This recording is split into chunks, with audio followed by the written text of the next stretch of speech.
Well, you can see Charles is sitting here next to me, so of course that means it is time for ta-da, Cinema Corner. And Charles. And Tom. What do we have this week? Okay, we got good stuff last week. We do. We have some good stuff this week too. So I've got one that's currently in theaters and then two that come out this weekend for you. Okay. So first up, in theaters right now, Bugonia. This is an R-rated absurdist black comedy. So it's an English language remake of the 2003 South Korean film, Save the Green Planet. Okay. So it follows two conspiracy-obsessed young men after they kidnap the high-powered CEO of a major company, convinced that she is an alien intent on destroying planet Earth. I like it so far. So this stars the amazingly talented Emma Stone and Jesse Plemons. Okay. And it's directed by Yorgos Lanthimos. So he did Poor Things, Kinds of Kindness that came out in the last couple of years, also starring Emma Stone. Okay. So this is actually Stone and Yorgos' fourth film together.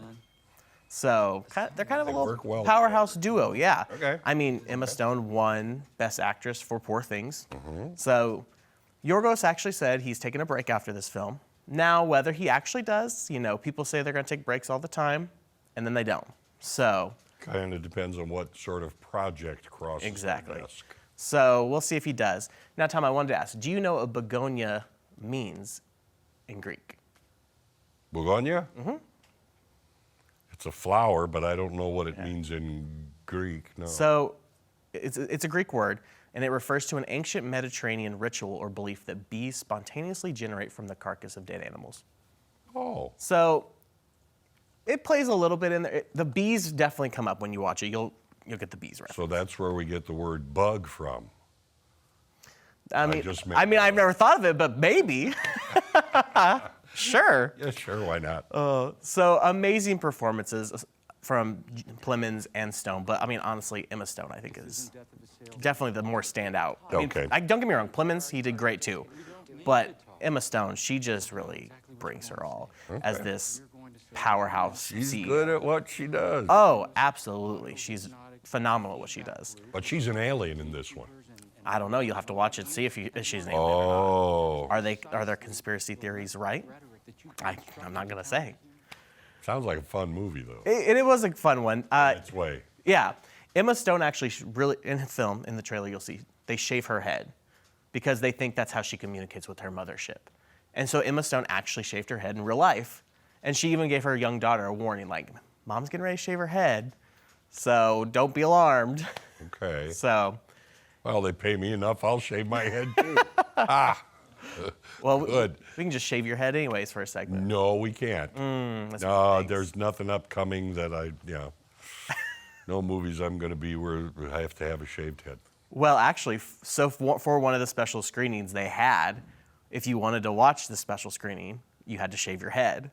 Well, then that was apparently taking too long. So then towards the end of that line, they just started giving people bald caps. So poor people that shaved their heads befver the bald caps. They didn't get anything different than the bald cap. Of course, the bald cap people, those are hot and sweaty after a while. Oh, I'm sure. I've never actually worn one, but I'm sure, like any kind of wig thing. But cinematography is beautiful. Some of the colors really pop in there.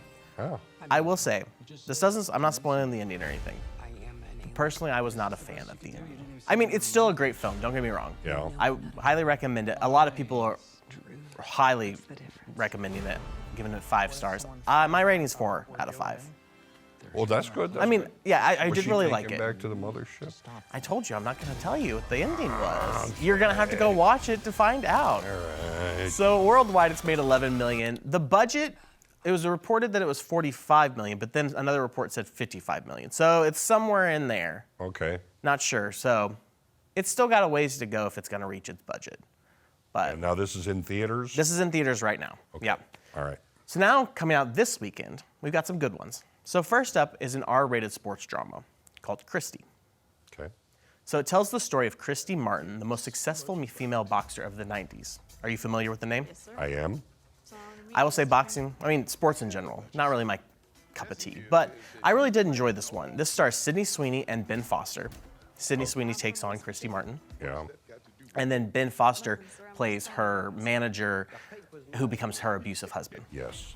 So I will say I think this is one of Sweeney's best roles. she really just embodies Christy Martin very well and brings her all for this, I feel like.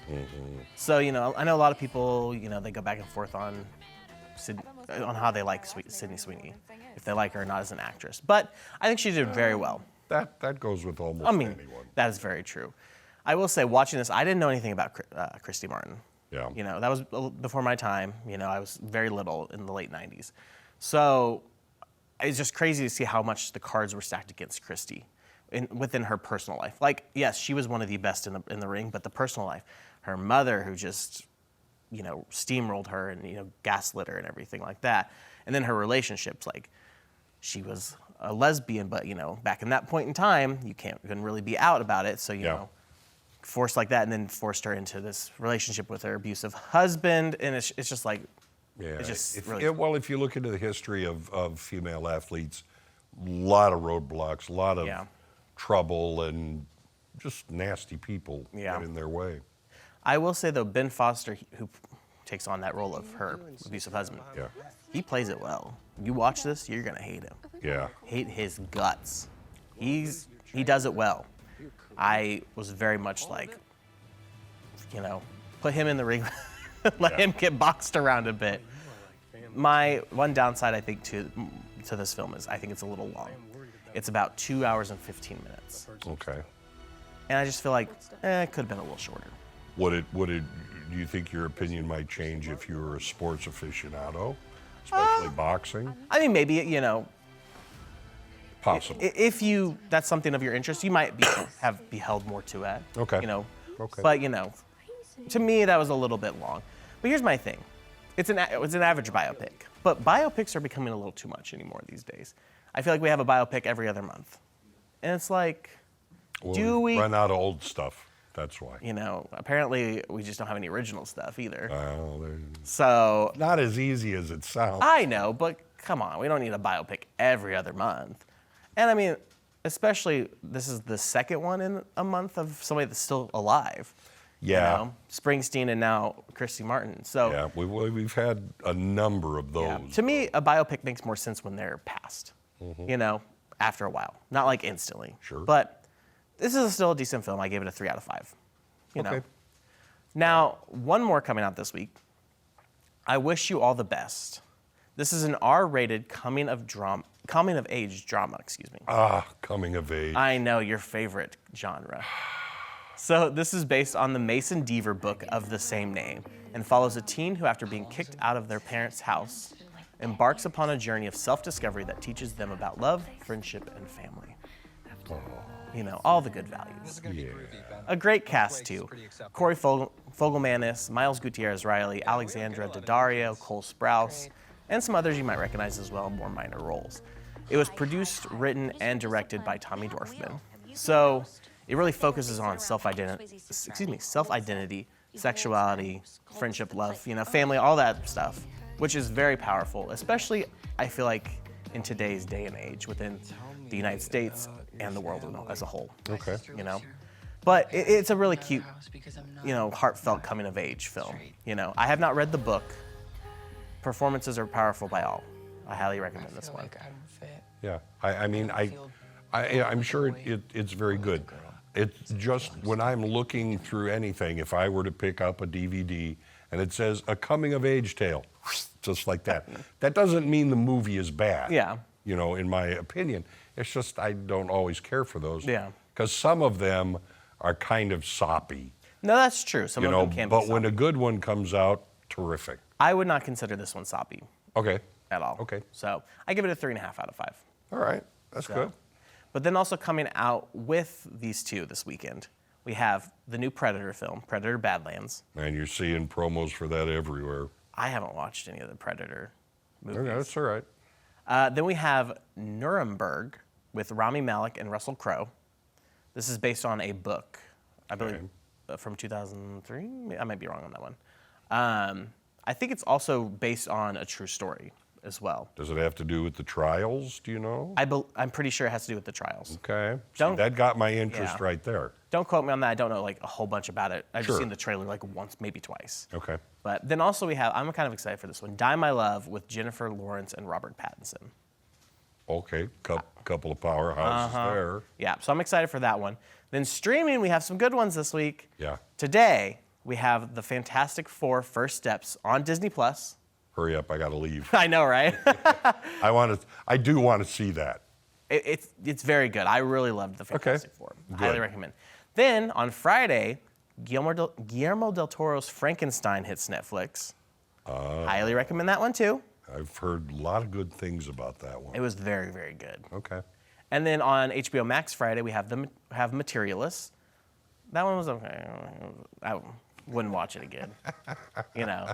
And then one that I haven't watched, will not watch, and probably never will watch. Downton Abbey, the grand finale hits Peacock on Friday. I know. On Friday? On Friday. And you're not going to watch it? No. Me neither.